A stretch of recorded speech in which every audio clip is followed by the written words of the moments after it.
In this video, I want to talk about a book that I've recently finished called Stoner.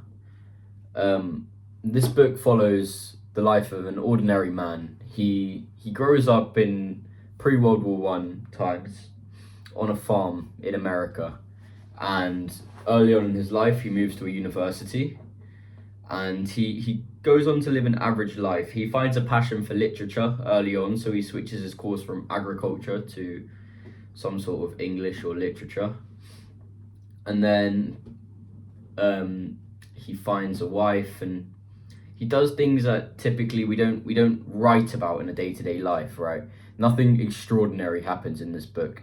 This book follows the life of a man called Stoner, who is presented as an ordinary man, and we don't really see that in literature. We see stories about famous people or successful people or heroic people or people remembered by history, but we don't see just ordinary people living ordinary lives. And I think that's why this book resonates with so many people, is that it's an ordinary book, so people can relate to it more. Although it might not be particularly exciting, just the fact that it resonates so well with people, and maybe not the entire book resonates with people. I mean, I'm 19, I've never gotten married, so that aspect of the book, it doesn't resonate with me at all, but it's so personal, which makes it so interesting.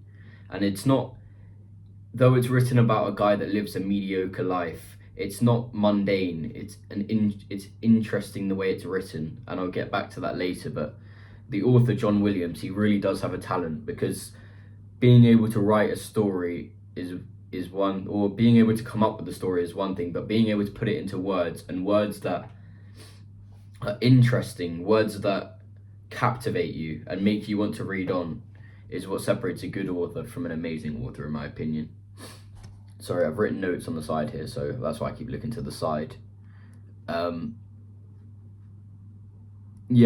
most stories follow a pattern of something like struggle into triumph into success, but Stoner isn't like that. The main point of this book is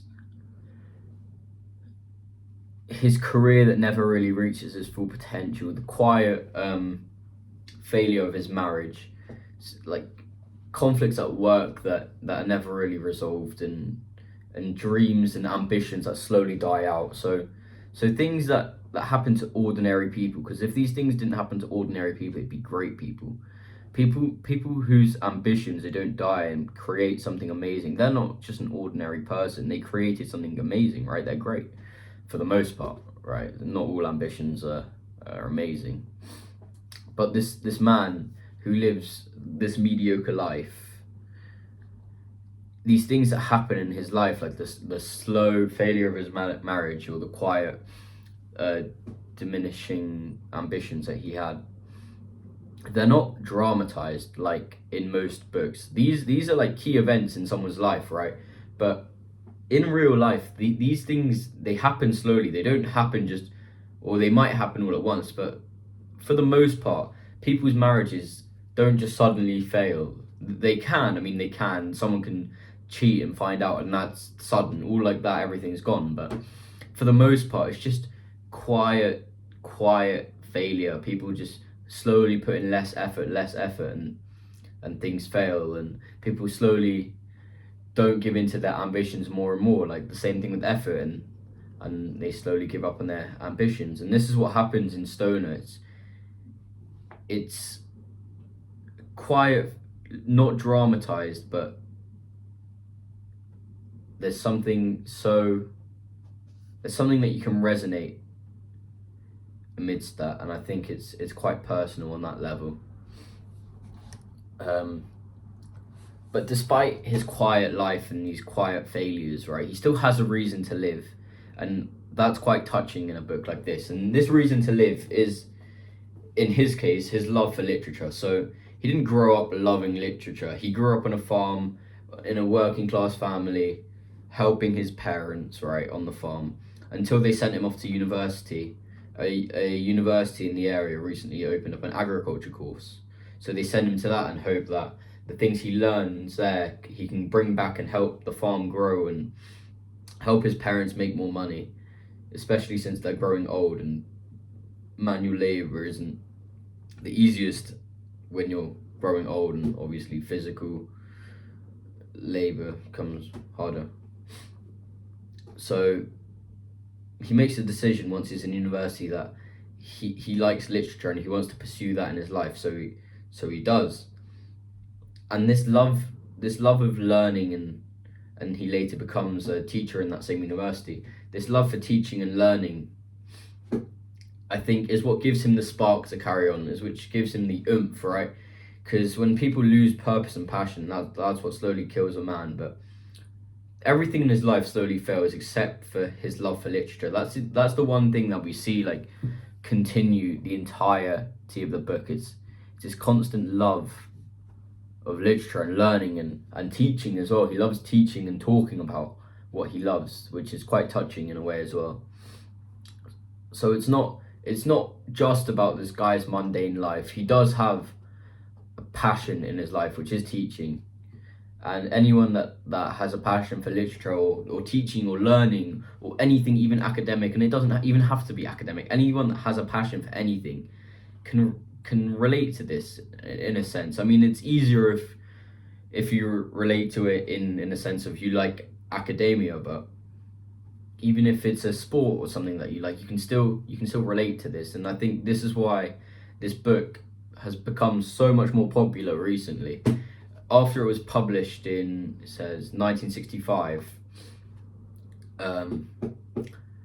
it didn't sell that much. It slowly started to die out. But in the 21st century, this book came back. I mean, in the front cover over here on the novel, it says the greatest novel you've ever read. And the reason I heard about it was I like watching random book reviews on YouTube, just like this one, I guess.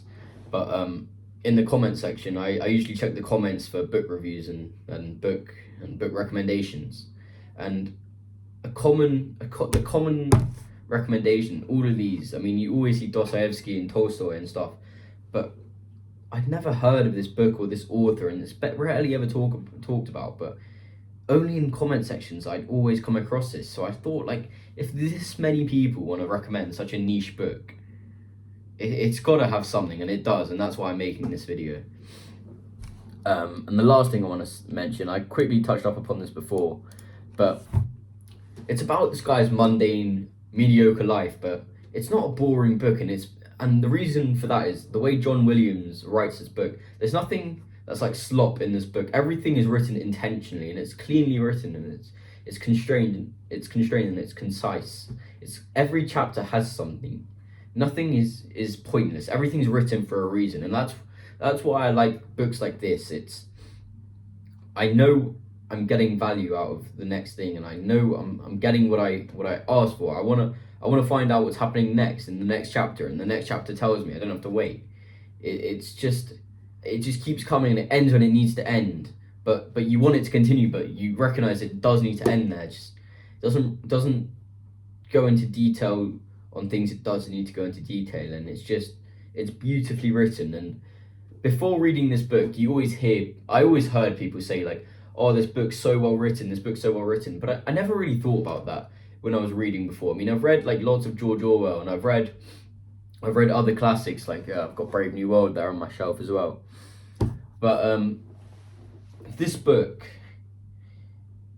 I don't know how to explain it, but now I recognize when people say it's well written, this guy's a good author, like, I can recognize what well written means because I've seen it here. This is a well written book. But I mean, yeah, right now I've started reading, it's on my bed over there, The Count of Monte Cristo. I'm about 300 pages in. It's an amazing book. But if anyone's got any other book recommendations, I've recently been getting into like classical literature or more fiction. I stopped reading like 48 Laws of Power and like all these self-improvement books now, because I find the critical thinking that you gain from reading fiction books, especially classics, is so valuable. So if anyone's got any book recommendations, feel free to let me know. But yeah, goodbye.